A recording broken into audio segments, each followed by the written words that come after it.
আল্লাহ তাআলা আমানত, কিছু আমানত এই মানুষদেরকে দিয়েছেন। মানুষদেরকে দেওয়ার আগে আল্লাহ তাআলা সর্বপ্রথম আসমানকে বলেছিল, ও আসমান, তোমার তো এত বিশালতা, তোমাকে আমি কিছু আমানত দিতে চাই, কিছু দিতে চাই। তখন এই আসমান সে অস্বীকার করল।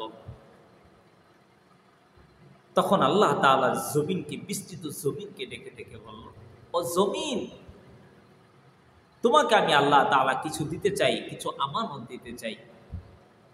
তখন এই জমিনও আল্লাহ তাআলার কাছে অপারগতা প্রকাশ করল। আল্লাহ তাআলা তখন পাহাড়কে ডেকে ডেকে বললেন, ও পাহাড়, তুমি তো বিশাল পাহাড়, তোমাকে আমি কিছু দিতে চাই। তখন এই পাহাড়ও সে তার অপারগতা প্রকাশ করল।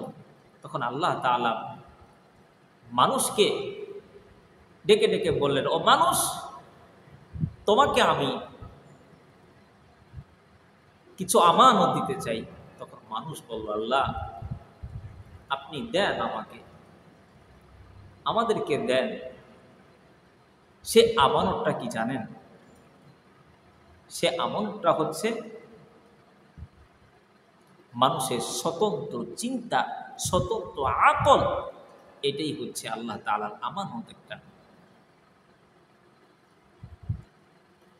সে আল্লাহ তাআলা আকলের স্বাধীনতা দিয়েছেন যেমনি ভাবে, ঠিক তেমনি ভাবে আবার পরাধীনতাও দিয়ে দিয়েছেন, যে তিলকা হুদুদুল্লাহ, শোনো গোলামেরা, তোমরা আমি আল্লাহ তাআলার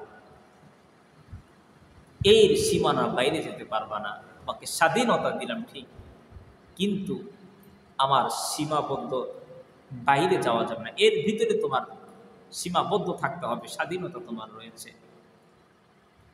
যারা এই চিন্তা, এই আকলটাকে, স্বতন্ত্র আকলটাকে স্বাধীনতা দিয়েছেন আল্লাহ তাআলা, যারা কিনা এই আকলটাকে সরল সঠিক জায়গায়, সব জায়গায়, ভালো জায়গায় লাগিয়েছেন, চিন্তা করেছেন, জবানকে সঠিক জায়গায় লাগিয়েছেন, এই চিন্তার স্বাধীনতার দ্বারা, চিন্তার স্বাধীনতার দ্বারা যারা চোখকে নিয়ন্ত্রণ করেছেন, চিন্তার স্বাধীনতার মাধ্যমে যারা কানের সকল অনৈতিকতা থেকে হেফাজত থেকেছেন, তারা যুগে যুগে সিদ্দিকে আকবর হয়েছেন। আল্লাহু আকবার।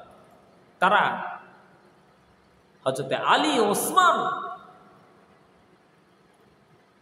অমর হয়েছেন। আর পক্ষান্তরে যারা কিনা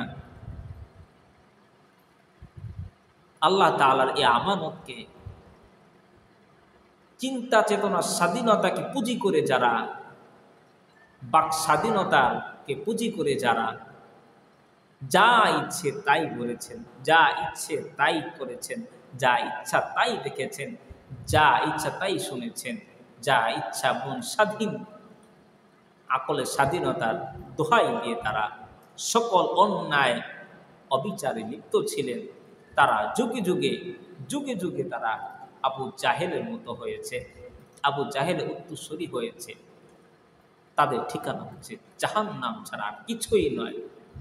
এজন্য আমাদেরকে যে আকল, যে মেধা, যে চিন্তা চেতনা আল্লাহ তাআলা আমাদেরকে যে স্বাধীনতা দিলেন, এটা আমাদের সরল সঠিক জায়গায়, হক পথে, ন্যাক জায়গায় যদি লাগাতে পারি, তাহলে আমরা কামিয়াব হতে পারবো।